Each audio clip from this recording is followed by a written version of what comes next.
Welcome to Justice Beyond the Bench, a podcast by the International Association of Women Judges. I'm Jane Charles Voltaire. And I'm Amy Lewis. In this series, we spotlight women across the global justice sector who are leading efforts to advance gender equality, strengthen judicial systems, and champion inclusive leadership. From courtrooms to communities, we'll hear powerful stories and unpack the strategies shaping women's leadership in law and the judiciary. It's time to go beyond the bench. Today, we are joined by guest co-host Dr. Luciana Zafalon, founder and executive director of the Justa initiative, as well as Judge Rejane Jungblu-Suxberger and Judge Marina Correa Xavier of the Candangas Collective of Brazil. We're also excited to share parts of today's conversation in Portuguese to ensure accessibility and resonance for our Brazilian listeners. Dr. Luciana Zafalon is a lawyer with a master's and a PhD in public administration and government. She also holds specializations in international politics and economics and in strategic design from Harvard University.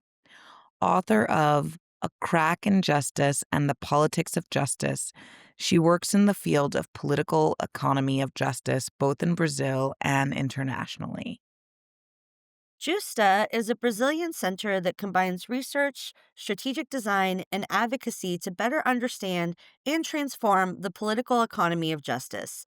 As an independent NGO, it analyzes how the justice system's governance and financing intersect with government and the economy, shaping democracy and people's lives. Focused on extreme rights inequalities, especially affecting women and people of color, Justa develops political intelligence, designs sustainable public solutions, and advances systemic reform through advocacy, strategic litigation, and legislative action. Judge Rejane Jungblu-Suxberger is a judge at the Court of Justice of the Federal District and Territories in Brasilia and serves as one of the directors of Candangas, a collective of feminist judges from Brazil's federal district. She holds a master's degree in gender and equality from the Universidad Pablo Olvide in Sevilla, Spain, and a master's in law with a focus on public policy from the Centro Universitario de Brasilia, where she also serves as deputy leader of the Public Policy Research Group. Judge Marina Correa Xavier is a founding member of Candangas. As a judge, she dedicates her work exclusively to projects to dejudicialize conflicts through mediation, with a special focus on family conflicts and serving low-income communities. She's a trained mediator from Harvard Law School, holds a master's degree in law from the University of Sao Paulo, and also a university professor. The Candangas Collective is a space for women judges from Brazil's federal district who share challenges, silences, and burdens of the judiciary, and also the hope of continuing to practice justice with humanity.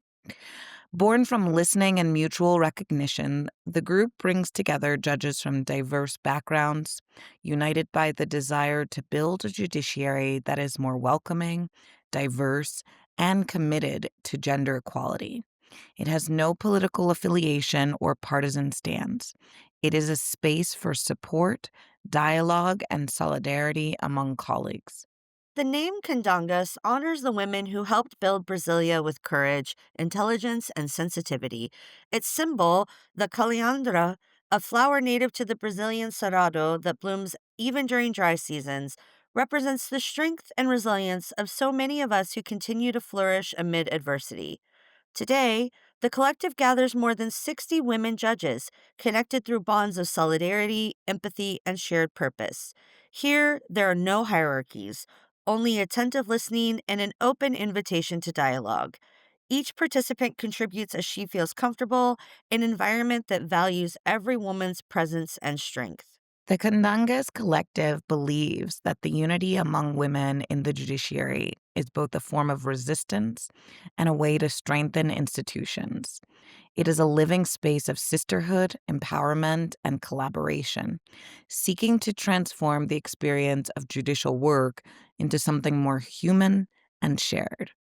Welcome, Dr. Zafalon, Judges Suxberger and Xavier, to Justice Beyond the Bench, Leading Justice, the Candangas Collective, Justa, and Judicial Reform in Brazil.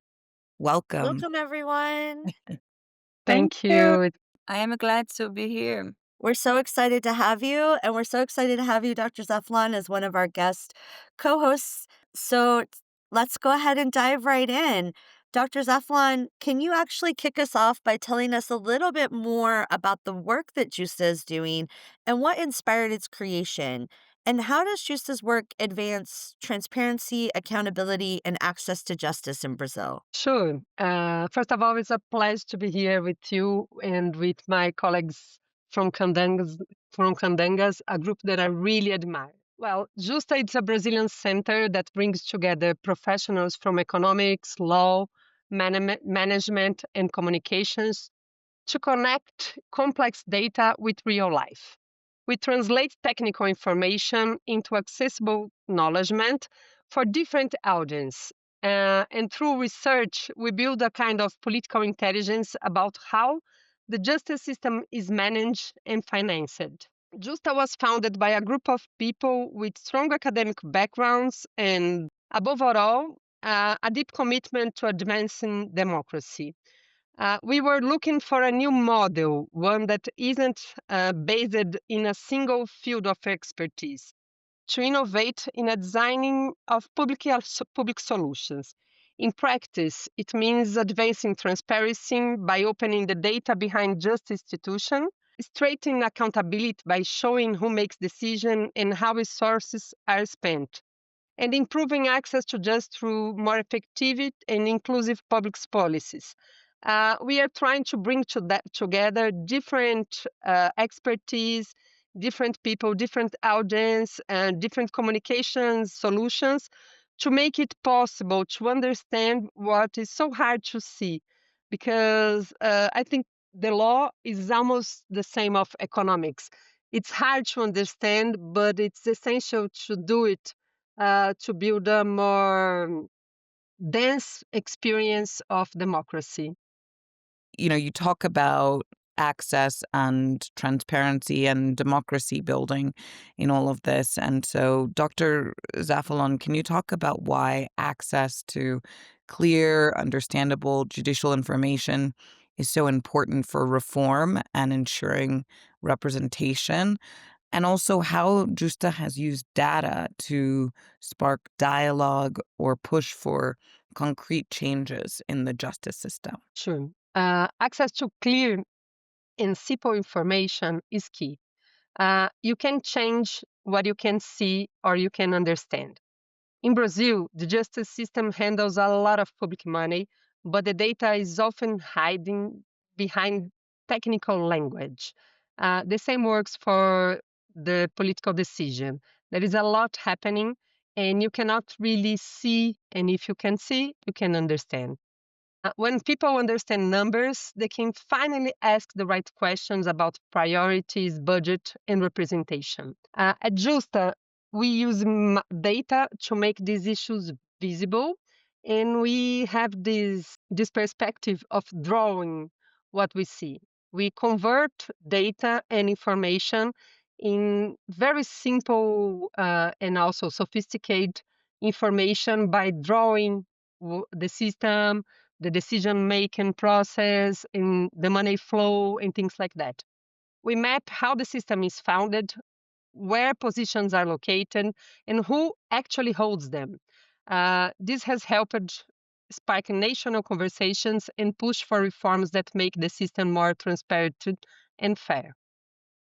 I think that really touches on so much of what we talk about on the podcast and really what brings us here today, right? Like using data to make decisions visible, giving people access to information so that they can understand what questions to ask and what reforms might be necessary.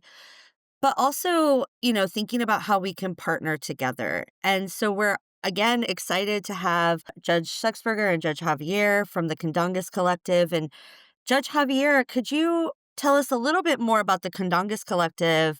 What makes it different from a formal association or an organization? And Why did you choose to organize as a collective rather than a traditional association? Hi, Amy. Hi to all. That's such a great question. The Candangas Collective was born from this deep belief that gender equity work shouldn't have a single face attached to it. We deliberately chose to depersonalize our actions so that when we push for change, it's not about Judge Marina or Judge Rujani or any specific judge taking the spotlight. It's about the cause itself. This way, the focus stays on the issues that matter: equal representation, fair treatment, systemic change, rather than becoming about personalities or individual agendas. The collective format also gives us this incredible agility that traditional associations just don't have. We can respond to situations quickly, make decisions together without getting bogged down in bureaucracy. There is no need to call formal committee meetings or go through layers of approval. When something needs to happen, we can move fast this way. It's like the difference between an intimate conversation among sisters versus a formal dinner party with assigned cities and protocol. We can be authentic, spontaneous, and respond naturally and effectively to what's happening around us. What I really love about working as a collective is the horizontally it creates. Every single member matters equally. There's no hierarchy, no president. Each voice carries the same weight, whether you've been a judge for 20 years or two, and regardless of your political orientation or religious beliefs. This flat structure helps us to stay focused on what truly unites us: the shared experience of being women judges navigating a judiciary that is still so patriarchal and misogynist. It's empowering and it keeps us grounded in our common struggles and our shared purpose rather than getting caught up in titles, positions, or our individual difference. And honestly, this format mirrors exactly the kind of transformation we want to see in the justice system itself. We're trying to build a judiciary that truly represents the society it serves: diverse, inclusive, responsive. By organizing ourselves this way, we are essentially modeling what we believe the system should look like: less rigid, more collaborative, and genuinely reflective of all the different voices in our community. It's about walking the talk. We can't push for a more democratic and representative justice system while organizing ourselves in old hierarchical ways. Thank you so much for giving us, I think, an understanding of why the Candangas Collective has chosen to organize itself in this particular way, and how it's able to move and operate and, as you say, be a new model in terms of breaking down some of the more kind of rigid hierarchical structures that maybe traditional associations and traditional groups, and certainly the institution of the judiciary takes form as. Maybe it'll help also our listeners and others kind of tuning in to understand better, what does the judiciary in Brazil look like today. And I'll turn to Dr. Zafalon to really paint that picture for us in terms of the size, structure, and current leadership makeup. Also, Dr. Zafalon, if you could speak about what are some of the biggest gaps in terms of representation, especially for women from Black, Indigenous, and rural communities, perhaps really giving us that sense of what Judge Javier was just mentioning. Well, the Brazilian judiciary is one of the largest in the world. To have an idea, it includes more than 19,000 judges and over 270,000 staff members, spread across federal and state courts. It's highly complex, divided in several branches and thousands of state units that handle millions of cases every year.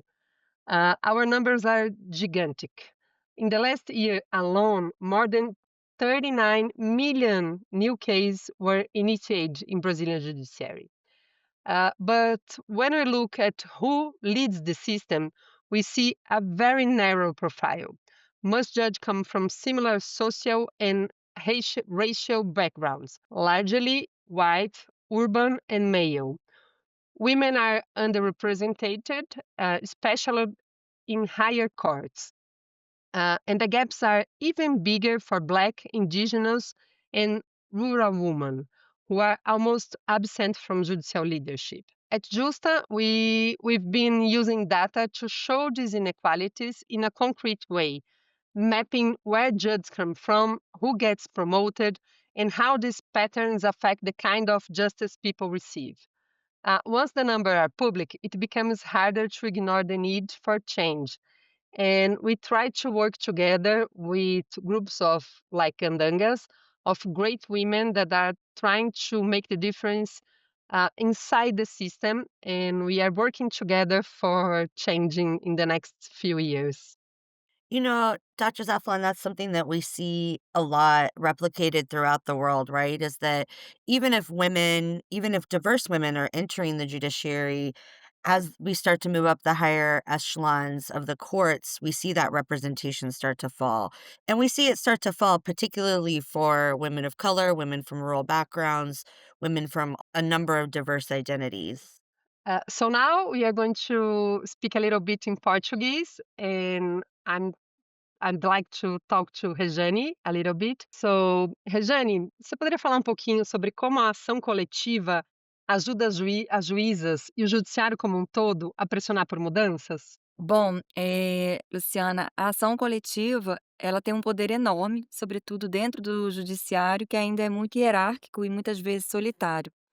Quando nós, mulheres juízas, nós nos aproximamos, trocamos experiências e criamos uma rede de apoio, algo muito importante acontece. Ninguém precisa enfrentar tudo sozinha, nós passamos a falar em voz coletiva com um propósito comum. Então essas redes, elas criam um pertencimento e quebram o silêncio sobre temas que quase não aparecem oficialmente, como a desigualdade de gênero, a sobrecarga emocional, o assédio, a falta de espaço de lideranças. E a partir dessas conversas honestas entre nós, surgem propostas concretas de políticas institucionais, de formação, de promoção de equidade, de abertura de espaços de decisão. A ação coletiva, ela também expõe algo que, de fora, muitas vezes nós não conseguimos enxergar, que é a magistratura, que a magistratura ela não é homogênea. E, como nós já falamos aqui no podcast, há mulheres negras, brancas, indígenas de diferentes regiões do país, com trajetórias, com visões de mundos diversas. E essa pluralidade, ela não é uma exceção, ela é uma riqueza para que o próprio sistema de justiça ele possa atuar. Então, quando nós juízes nós nos unimos, não estamos só pedindo melhores condições para cada uma, nós estamos trabalhando para que o judiciário ele seja mais justo, mais humano e mais conectado com a sociedade que ele serve. Sororidade, nesse contexto, não é só um gesto bonito entre amigas, é uma força política, é institucional. É o caminho que transforma as experiências individuais em movimentos coletivos, e esses movimentos coletivos em uma mudança real. Obrigada, Rejane. Thank you, Judge Sexberger. I love what you have to say about this collective voice with a common purpose and creating the judiciary, like you said, that is not just homogenous, but is representative of the people it serves so that it's more humane and more connected to society. So, Dr. Zaflan, can you maybe tell us, in thinking about this representation and thinking about, diversifying the judiciary, what kinds of affirmative action or policy measures have been most effective or show promise in actually getting women into these top judicial roles? In Brazil, the measures that have shown the most promise are the ones that go beyond individual perspectives and start change the rules of promotion and representation for all. For example, the National Council of Justice recently adopted gender and race quotas for the internal commissions that select court leaders.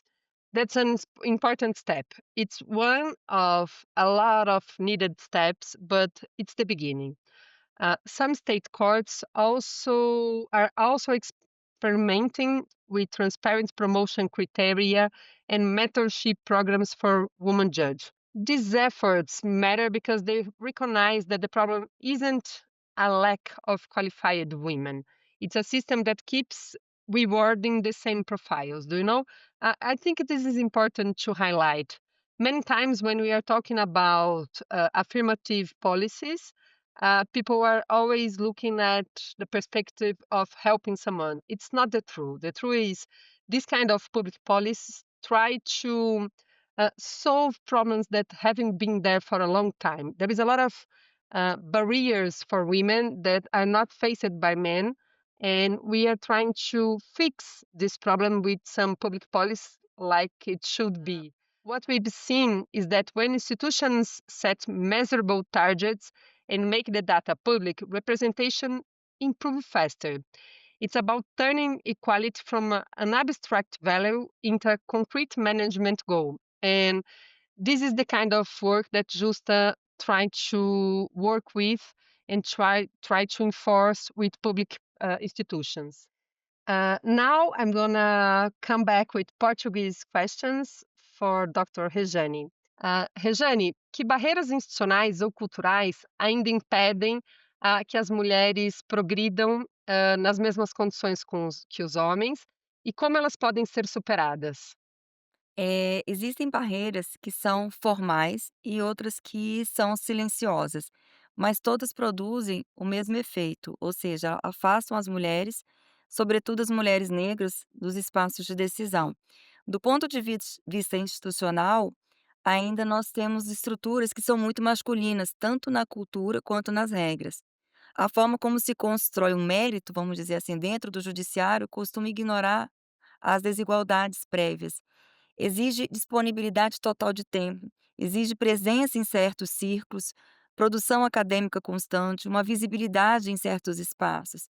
E quem carrega sozinha a carga mental e emocional da família, quem sofre violência institucional ou assédio, quem não teve acesso às mesmas redes desde o início da carreira, parte atrás nessa corrida. E depois se diz que faltam nomes femininos preparados, quando na verdade o que faltam são portas abertas para nós, né. E há também as barreiras culturais. O judiciário ainda, naturaliza a ideia de que a autoridade tem rosto masculino. Uma mulher assertiva, por exemplo, ela é vista como uma mulher difícil, uma mulher dura, uma mulher emocional. O que em um homem parece como liderança, em uma mulher se transforma em traço de personalidade a ser criticado. E isso pressiona para que a mulher se molde e muitas vezes se cale, porque sabe que qualquer reação que ela possa ter pode ser usada contra ela. E o outro ponto que nós temos também muito forte é a questão do isolamento. Muitas mulheres chegam, mas elas chegam sozinhas, sem essa rede de apoio. Chegam com medo de parecerem frágeis, se falarem sobre exaustão, sobre assédio, sobre discriminação. Então, o silêncio ele acaba protegendo a instituição e não a mulher. E como é que nós podemos superar isso? Primeiro, com políticas institucionais explícitas, não apenas boa vontade individual. Eu falo de regras de transparência em processos de promoção e de escolhas de liderança, nos critérios objetivos divulgados com antecedência, comissões plurais. E quando a regra ela fica clara, diminui o espaço da escolha por afinidade, vamos dizer, que costuma repetir o padrão de sempre. E, segundo, é necessária uma formação continuada obrigatória sobre desigualdade de gênero, sobre raça e sobre assédio, inclusive para aqueles que já estão no topo. Não é uma sensibilização, é um dever institucional que é um dever institucional de quem exerce o poder. Terceiro, é necessário a criação e o fortalecimento das redes de magistradas. Quando as juízas se apoiam, elas rompem o isolamento, compartilham estratégia e reagem de forma coletiva. A mensagem ela muda de tom, então ela deixa de ser aquela juíza está reclamando e passa a ser o sistema todo precisa se ajustar. E por fim, nós precisamos normalizar a presença de mulheres diversas na liderança, não como uma exceção simbólica, mas como prática regular. A sociedade olha para a justiça e pergunta: quem decide sobre a minha vida? Essa pessoa sabe o que eu vivo? Quando a resposta é sim, a confiança aumenta. Quando a resposta é sempre os mesmos perfis que estão ali julgando, a confiança ela cai.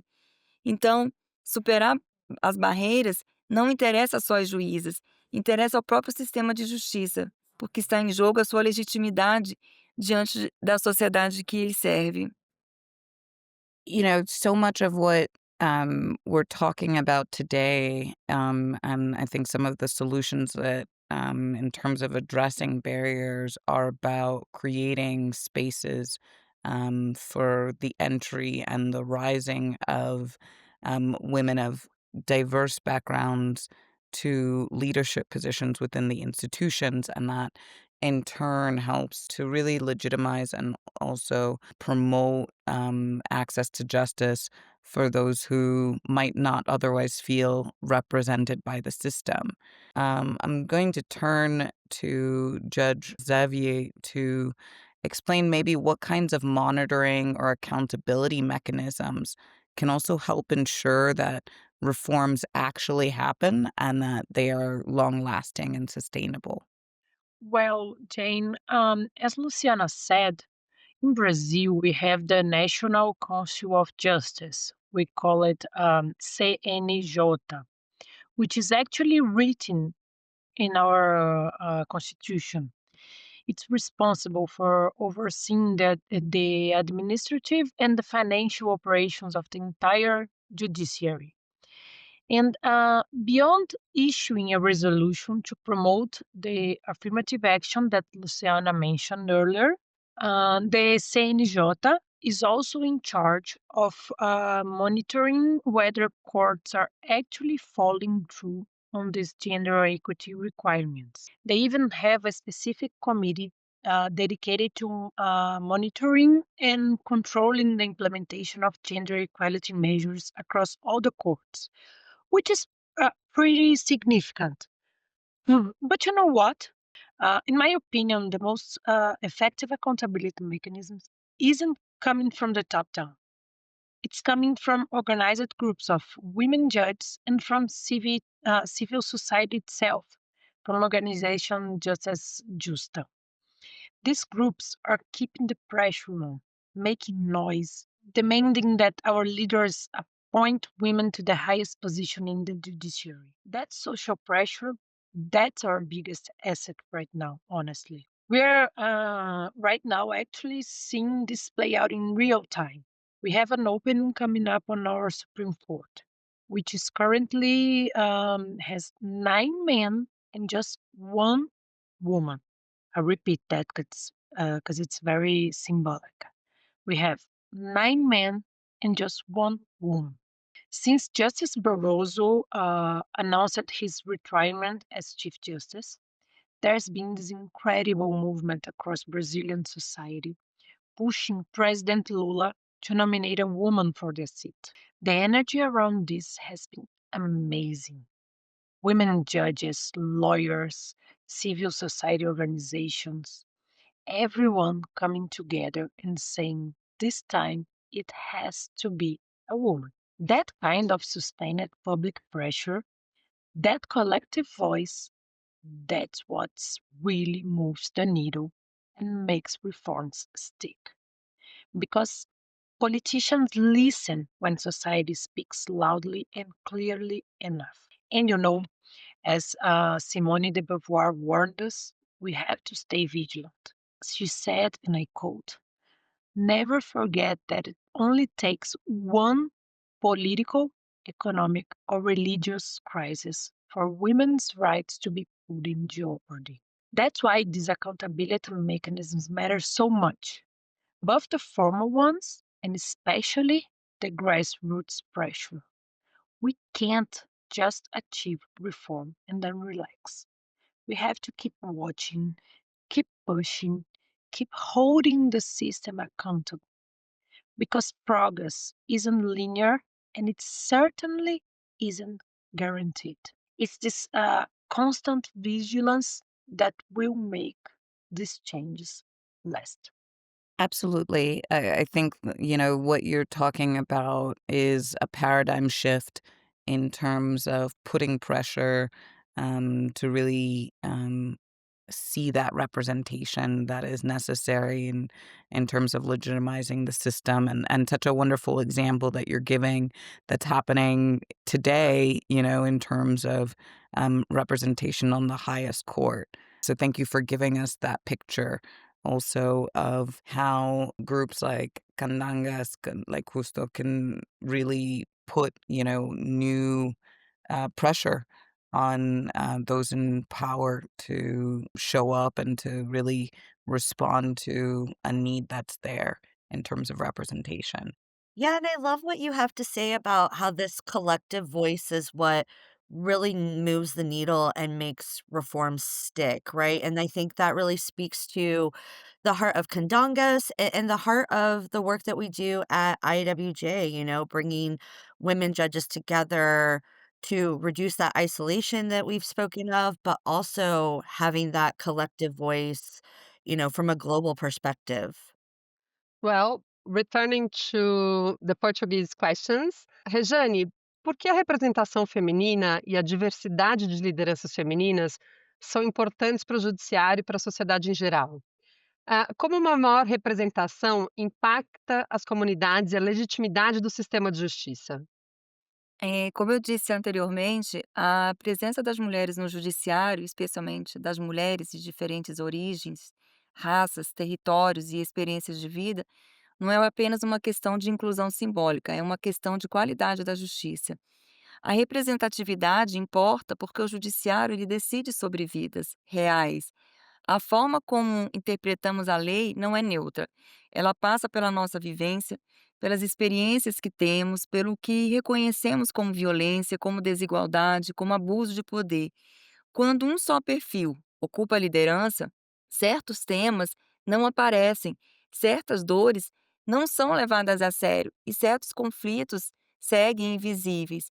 Quando há mulheres e mulheres diversas sentadas à mesa de decisão, pautas que historicamente foram consideradas menores, como a violência doméstica, o assédio no trabalho, o cuidado, a pobreza feminina, a discriminação racial, esses temas eles entram no centro da agenda institucional e passam a ser tratados como questões estruturais. A diversidade na liderança também muda prioridades internas. Ela pressiona por políticas de enfrentamento ao assédio, de proteção à saúde mental, ao equilíbrio entre o trabalho e o cuidado, nas transparências, nas promoções, e isso melhora o ambiente para todas as pessoas, não apenas para as mulheres. Quando uma instituição se torna menos violenta para as mulheres, ela se torna menos violenta para o mundo. E há um ponto central que é a legitimidade democrática. O poder judiciário ele exerce autoridade em nome da sociedade. Se a sociedade olha para essa instituição e não se vê ali, se não vê mulheres, não vê mulheres negras, não vê pessoas de realidades sociais distintas, surge a dúvida: essa justiça, ela entende a minha vida? Então, essa representatividade, ela responde a essa pergunta. Ela transmite a ideia de que a justiça ela é conduzida por pessoas que conhecem as diversas formas de viver no país. E isso produz confiança, e sem confiança social não existe a legitimidade. E, por fim, é importante a gente destacar que a representação ela não é só sobre dar lugar a uma mulher, é sobre melhorar a entrega da justiça. É sobre garantir que quem julga uma mulher em situação de violência, ela entenda esse ciclo dessa violência. Que quem decide sobre o acesso a direitos sociais compreenda o impacto da pobreza que recai desproporcionalmente sobre as mulheres, em especial as mulheres negras. E que quem formula a política institucional saiba que maternidade, raça e classe não são detalhes, são determinantes. Portanto, quando as mulheres diversas ocupam o judiciário e chegam à liderança, o sistema ele fica mais justo, mais próximo das comunidades, mais digno de confiança. E isso interessa a sociedade como um todo. Thank you so much, Judge Suxberger. I really think that it's important that we kind of highlight some of the things that you're saying about how this is not just a matter of symbolic inclusion, but it's actually a matter of the quality of justice. And the way that law is interpreted, the way that law is applied is actually shaped through the experiences of judges and those administering justice. And the way that we improve the delivery of justice also improves social confidence and actually legitimizes the institution, right? And so when judgments are situated or contemplated in this social context or situated or contemplated based on the experiences of, diverse people, whether it's women, whether it's, people of color, whether it's indigenous people, that it actually not only strengthens the public confidence, but it strengthens the institution itself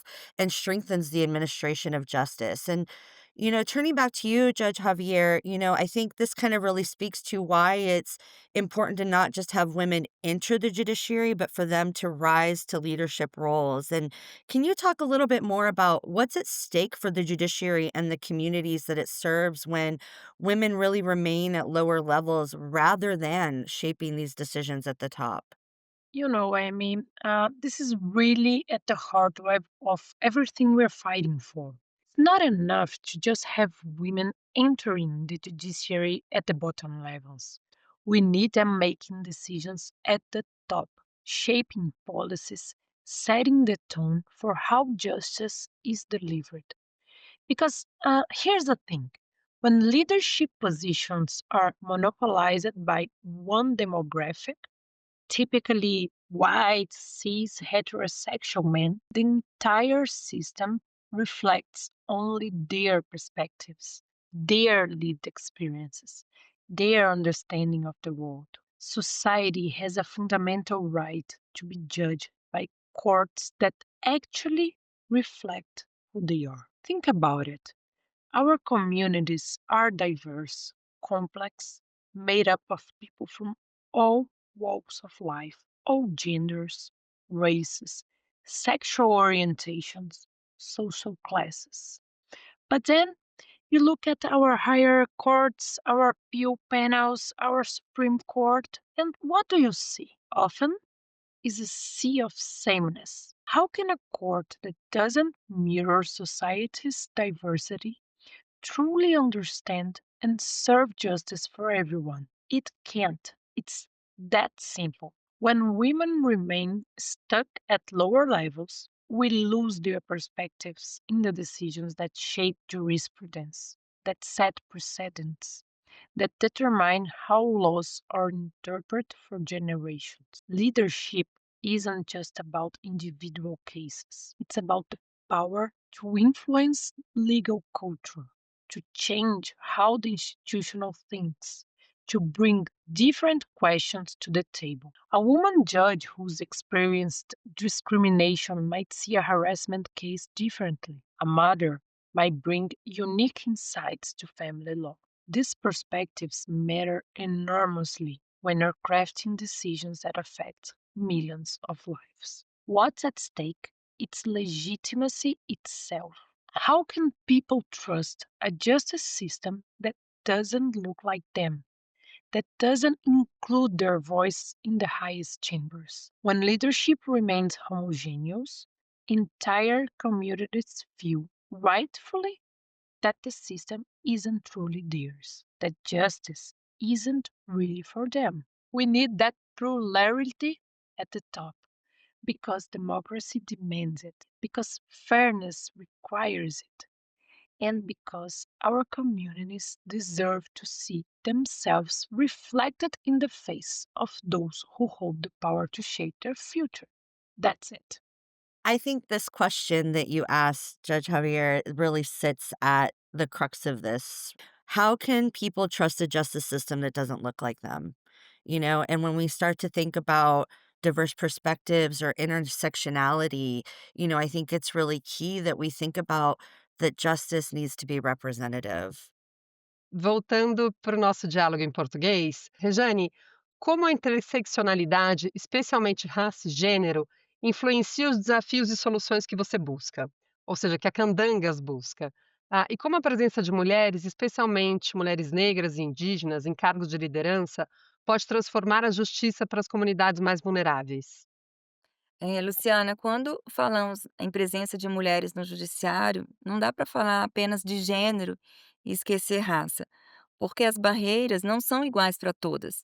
Uma juíza branca enfrenta o machismo, uma juíza negra enfrenta o machismo e racismo ao mesmo tempo.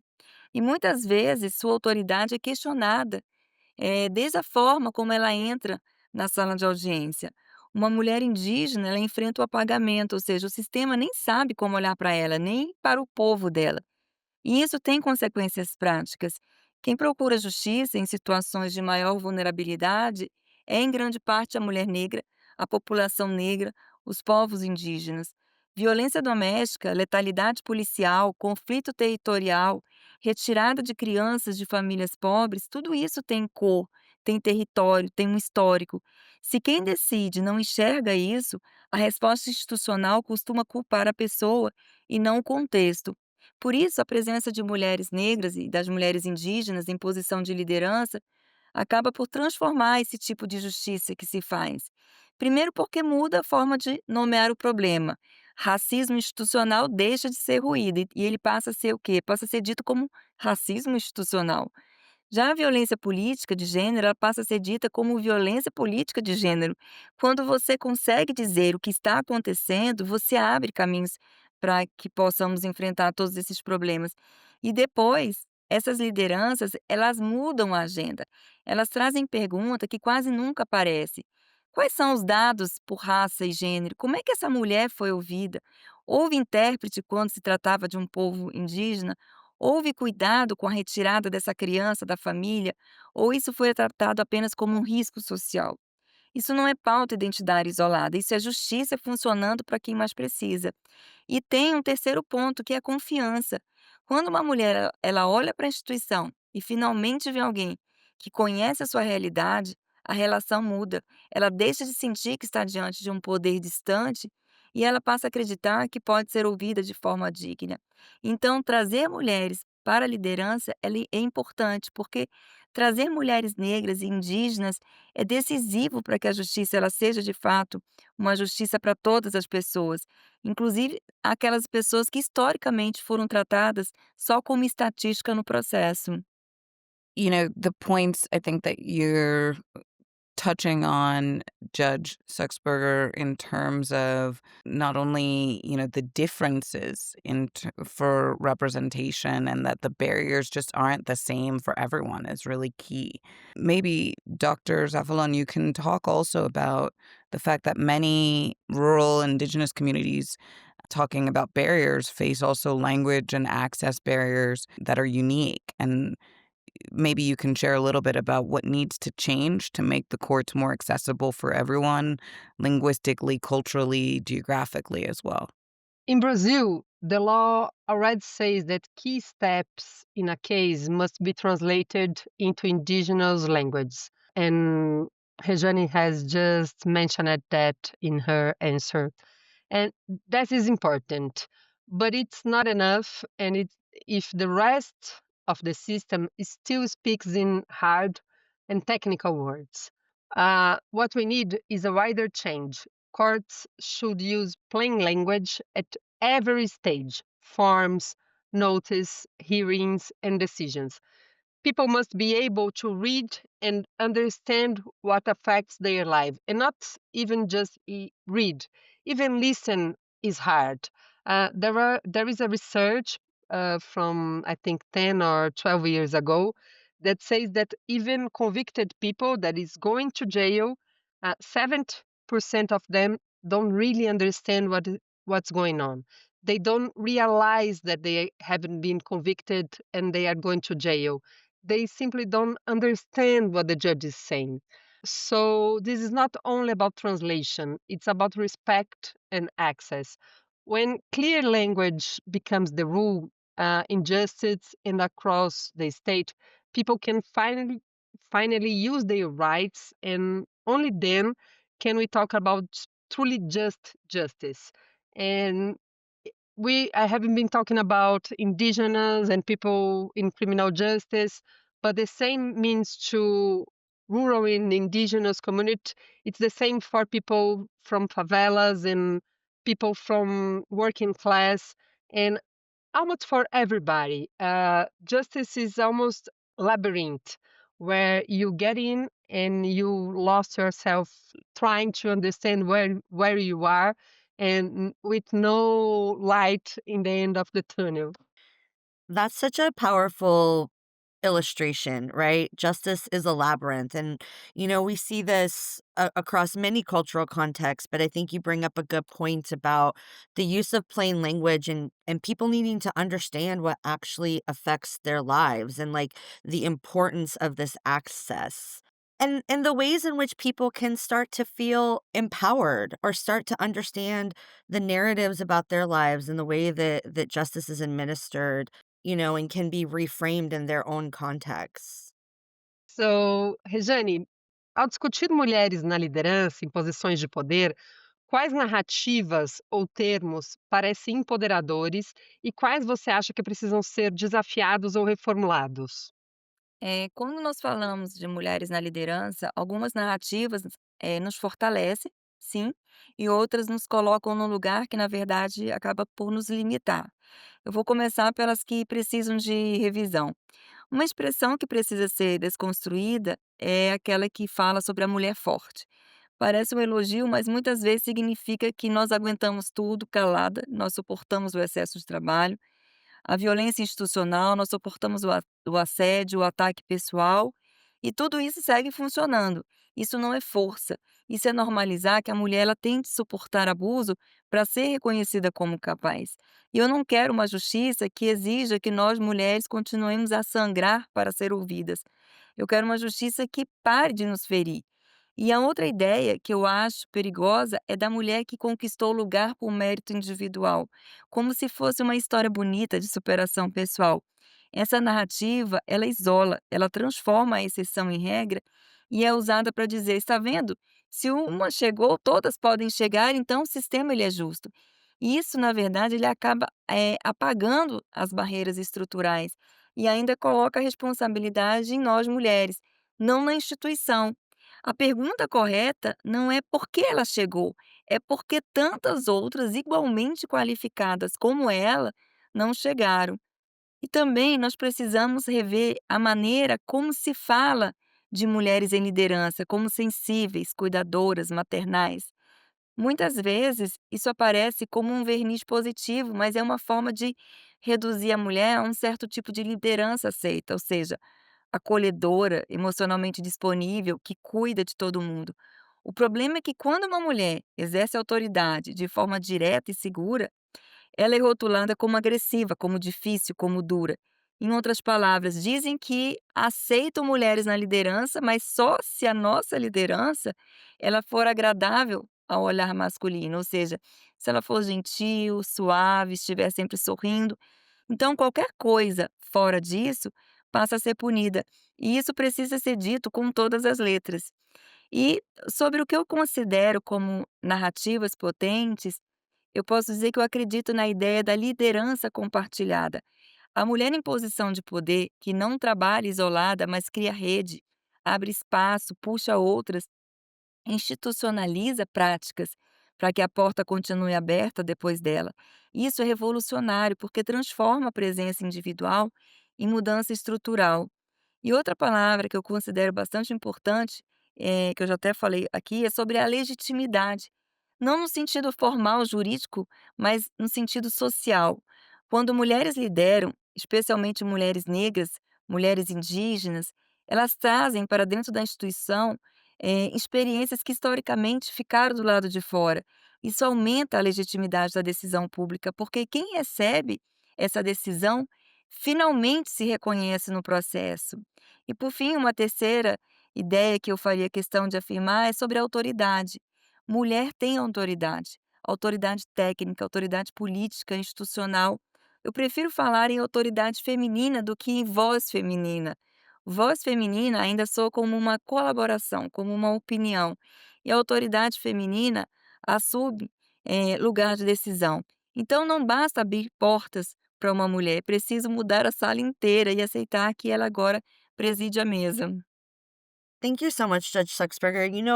I really love this feminist lens in which you view everything through, and this perspective that you're bringing to the table, but not just about the importance of language, but also the perceptions of women leaders, the way that we are looked at through the male gaze, the way that there's been this kind of institutional violence against, not just women litigants, but women judges themselves, and the way that language kind of contributes to and shapes that. And I love even more what you have to say about the feminine voice sounding like collaboration. And when we start to look at these issues of language, issues of access through a feminist lens, we can really start to see that when women lead, that they bring these institutional experiences that have been historically excluded.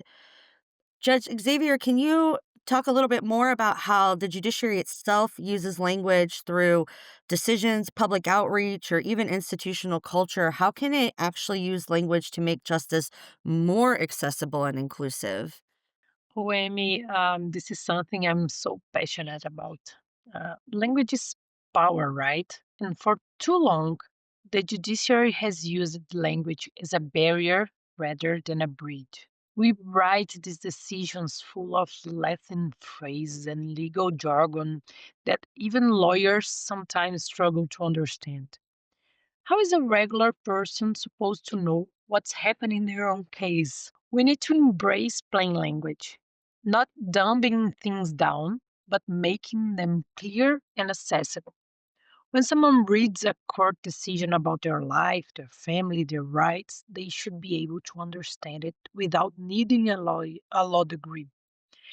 But it goes beyond just simplifying legal language. We need to be intentional about inclusive language in everything we do. Stop defaulting to masculine pronouns in our writing.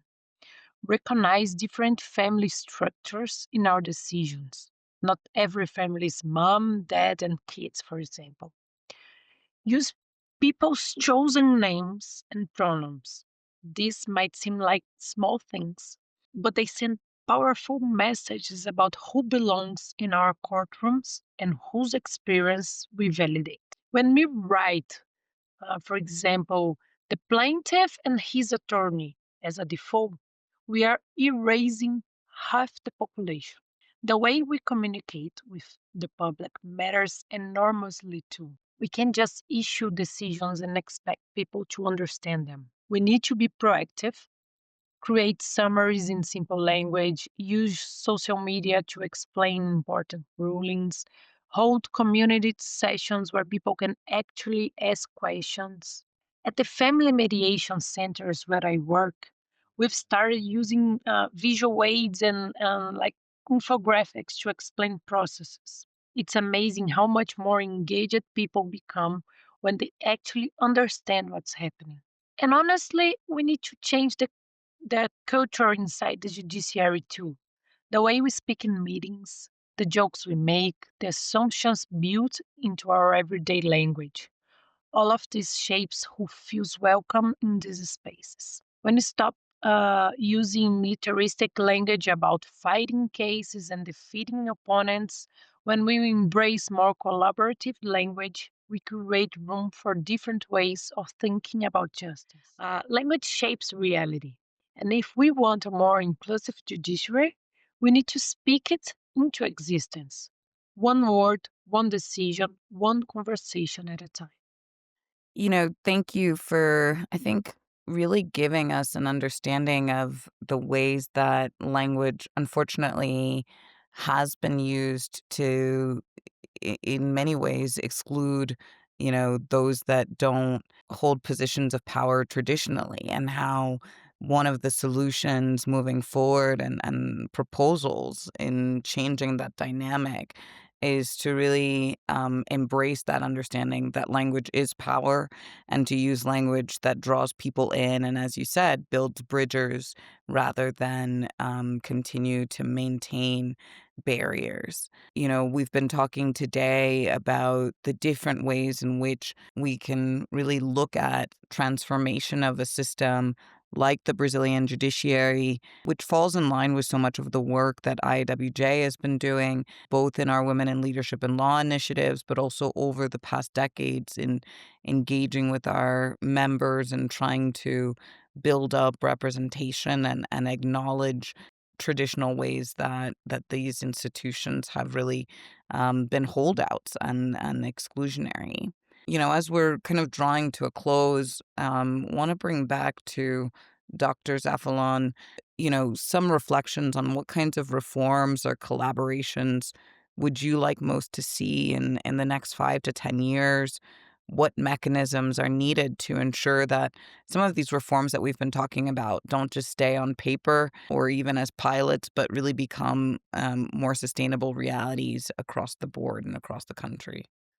Well, in the next few years, I'd love to see stronger collaboration between justice institutions, civil society, and academia, working together to design reforms based on real data and shared goals. Brazil already has many good laws and programs on paper, but implementation is the real challenge. To make change stick, we need mechanisms that connect transparency, budgeting, and accountability. That means publishing data on how reforms are funded, who is responsible for each step, and what results are being achieved. At Justa, that's what we are trying to do. Use evidence to keep reforms alive after headlines fade. When information stays public and people can track progress, it becomes much harder for good ideas to disappear and into bureaucracy. So we are trying to bring together all the different expertise and perspective to really dream about a new justice system with a lot of our dreams becoming true. Now, coming back to Rejane em português. Rejane, como os ouvintes aliados podem apoiar o trabalho do Justa e do coletivo Candangas? Bom, Luciana, as pessoas podem apoiar de forma muito concreta, tanto o Justa quanto o Candangas. O Justa produz inteligência sobre o sistema de justiça no Brasil. Quem decide, quem financia, quem é protegido pelas estruturas e quem fica exposto a elas. E faz isso olhando para as desigualdades profundas, especialmente contra mulheres e população negra. Apoiar o Justa começa por uma coisa básica: usar os seus dados. Quando justa, mostra como o orçamento é distribuído ou como uma política pública impacta a vida real das pessoas, isso não pode ficar apenas num relatório técnico. Isso tem que aparecer em voto, aparecerem nas audiências públicas, nas salas de aula, em conversas com o governo. Fazer esses números circularem gera pressão institucional. Outra forma de apoiar o Justa é abrir portas. O Justa não faz só diagnóstico, ele propõe solução. Então, quem está no legislativo, no executivo, no judiciário, no Ministério Público, na imprensa, pode chamar o Justa para discutir de forma oficial, medir análise técnica, levar essa visão para a discussão orçamentária, projeto de lei, política pública, trazer para a mesa formalmente já é apoio. E no caso do coletivo Candangas, o trabalho é de dentro da magistratura. É uma rede de juízes que enfrenta a desigualdade, enfrenta o assédio, o isolamento e o apagamento de mulheres, especialmente das mulheres negras no espaço de poder. Apoiar o coletivo significa garantir espaço real de fala e voto para as magistradas onde as decisões acontecem. Significa dar respaldo público quando uma juíza é atacada simplesmente porque exerceu autoridade. Significa tratar equidade de gênero e raça como política institucional, não apenas como demanda das mulheres. E tem um ponto importante: apoiar não é dizer vocês são incríveis, continuem fortes. Isso é gentil, mas é pouco. Apoiar é assumir essa briga também, é usar a sua voz, o seu cargo e a sua rede para enfrentar o machismo, o racismo e a desigualdade onde nós estamos, em vez de esperar que sempre sejamos nós a fazer isso. We talk a lot about the importance of data, and you're really highlighting that, Judge Schuxberger, and but not just the presence of data, but how we use that data and how we make it accessible to the public, right? And kind of going back to what you said, Dr. Zaflan, about using evidence, using data to keep reforms alive when these headlines fade. And how do we make the space for that kind of real speech? Treating gender and race equality as institutional policy, not just a demand from women, and thinking about the way, as we were talking about earlier, that we use language to really not only shape the institution, but shape the way we talk about it, shape the reforms, shape the way that we engage with the public, so that it can even engage better with justice institutions. So, like Jane said, we're kind of coming to a close today, and we have one final question that we actually want to ask each of you, but we'll start with you, Dr. Zaflan. In one word, what do you think will have the greatest impact on advancing women's leadership in law?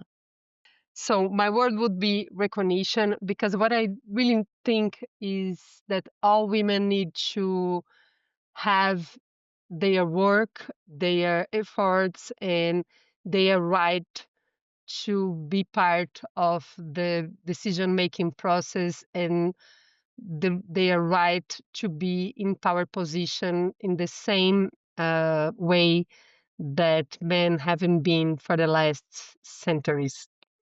Yes, that recognition is so critical, and I love that. I love that concept and that word. Rejane e Marina, eu gostaria de perguntar também para vocês, em uma palavra, o que vocês acham que teria o maior impacto no avanço da liderança feminina no direito? Well, for me, persistence, because real change requires us to keep pushing, even when progress feels impossibly slow. Para mim, a rede, ou seja, o network. Thank you all for, I think, bringing together these perspectives. And I think all of these words really powerfully embody everything that we've been talking about today. Recognition, persistence, networking are all key to, I think, seeing ultimately the change that Brazil needs, but also so many jurisdictions and institutions also need to have in order to really get to a point where you have the kinds of representation, but also transparency and integrity that justice systems really need in today's world and reflecting today's diversity.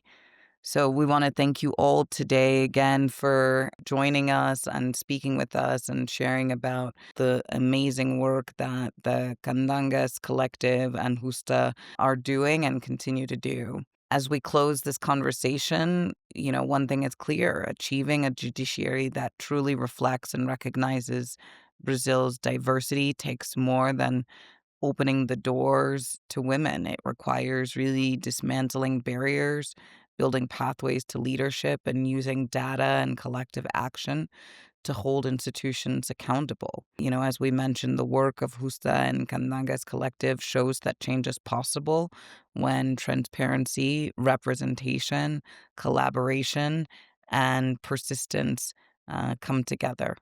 Não se trata apenas do judiciário, trata-se das comunidades que ele atende.